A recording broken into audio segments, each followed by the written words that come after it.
দিনের মধ্যেই আমাদের দেশের অনেক মানুষ বুঝে গেছেন, অনেকে ভয়ে বলেননি।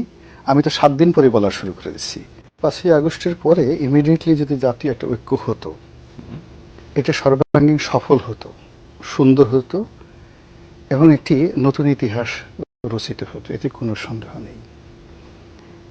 আর এখন ডক্টর মোহাম্মদ ইউনূস যে আহ্বানটা জানিয়েছেন, এটা সফল না হওয়ার সম্ভাবনা শতভাগ। কেন মনে হয় আপনার? এটা মনে হওয়ার কারণ নাই, এটাই বাস্তব।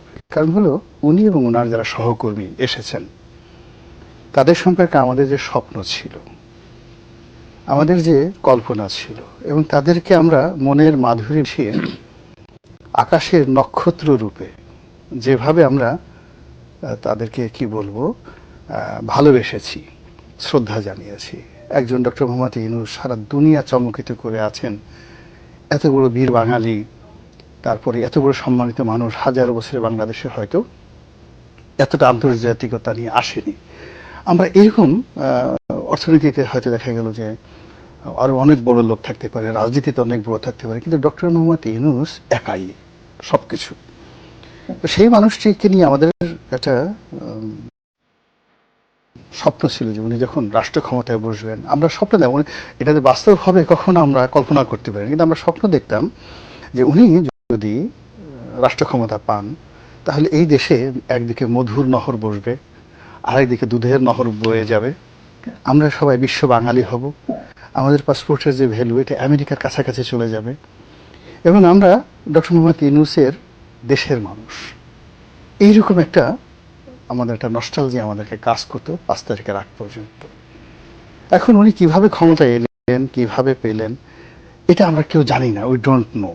উনিও বলেননি, এবং উনি যে কথাগুলো বলেছেন, ওনার সেই কথাগুলো ঠিক একটার সঙ্গে আর একটা মেলে না।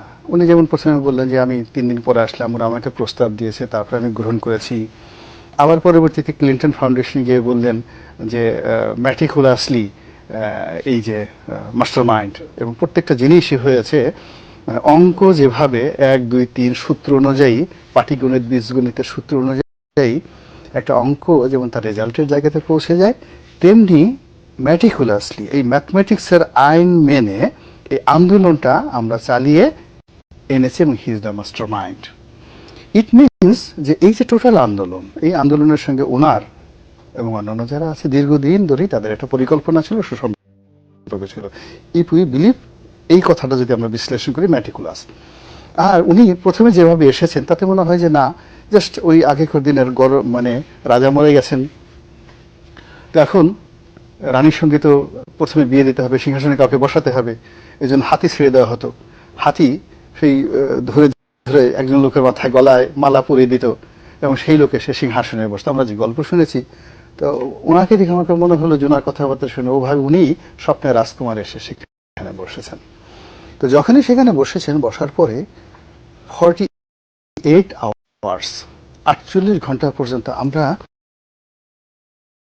তাকে নিয়ে শুধু ওই যে আমাদের অতীতের স্বপ্ন, সফল গ্রামীণ ব্যাংকের উদ্যোক্তা, সফল গ্রামীণ ফোনের উদ্যোক্তা, বিশ্ব মানব, ওনাকে নিয়ে ফ্রান্সের প্রেসিডেন্ট এটা করেন, আমেরিকার প্রেসিডেন্টটা করেন, উনি বাংলাদেশকে এটা করে ফেলবেন। কিন্তু 48 ঘন্টা পর আমাদের সে স্বপ্ন ভাঙতে থাকে, তারপরে বিশ্বাস ভাঙতে থাকে। কিন্তু 3.5 মাসে আপনি এইরকম মূল্যায়ন করা কি ঠিক হবে? 3.5 মিনিটে মূল্যায়ন করা যায়। আমরা যে, মানে আমরা বাঙালি অনেক ভদ্র, যে আমরা এখনো পর্যন্ত 3.5 মাস পর্যন্ত অপেক্ষা করছি না বুঝার কারণে। একটা জিনিস বুঝার চেষ্টা করেন মতি ভাই, যে বোয়াল মাছ হিসেবে জন্ম নেয়, ওর জন্ম হয় বোয়াল হিসাবে। কোনোদিন আপনার কোনো টাটকেনি মাছ কিংবা পাবদা মাছ একেবারে খুব খেয়ে খুয়ে হঠাৎ করে 6 মাস পরে বোয়াল মাছ হয় না। এই মাছের জন্ম হয় ওভাবেই। যে মানুষ সফল হয়, সে প্রথম পদক্ষেপেই জুলিয়াস সিজারের মতো ওই রোমে দাঁড়ায়, 1 মিনিটের মধ্যে সে সফল হয়ে যায়। যে মানুষ সফল হয় সে ইন্দিরা গান্ধীর মতো সফল হয়। যে মানুষ সফল হয় সে শুধু ডায়াসে দাঁড়ায় আর একজন জন এফ কেনেডি হয়ে যায়। যে মানুষ যুদ্ধের মাঠে সফল হয় ও চে গুয়েভারা হয়ে যায়। তো এখানে 3.5 মাস তো দূরের কথা, ওনার যদি 350 বছরে দেওয়া হয়, আল্লাহ যদি এখন ওনার ভিতরে যে মেশিনপত্র দিয়েছেন, অর্থাৎ ওনার ভিতরে যে হার্ডওয়্যার আছে, মেশিনপত্র আছে, আর ওনার ভিতরে যে সফটওয়্যার আছে, ওনার যে চিন্তা, মন, মস্তিষ্ক, জেনেটিক ইঞ্জিনিয়ারিং, তো এইগুলো নিয়ে যদি ওনাকে আরো 350 বছরও আল্লাহ হায়াত দেন, এখন যে পরিস্থিতি আছে এটা ম্যাটিকুলাসলি 350 বছর ধরে ধরে আরো নিচের দিকে যাবে। এই হলো আমার বক্তব্য। কাজেই আমার কাছে যেটা মনে হচ্ছে যে সে কি করতে পারবে বা না পারবে, ইট ইজ অলরেডি 15 দিনের মধ্যেই আমাদের দেশের অনেক মানুষ বুঝে গেছেন। অনেকে ভয়ে বলেননি, আমি তো 7 দিন পরে বলা শুরু করে দিচ্ছি।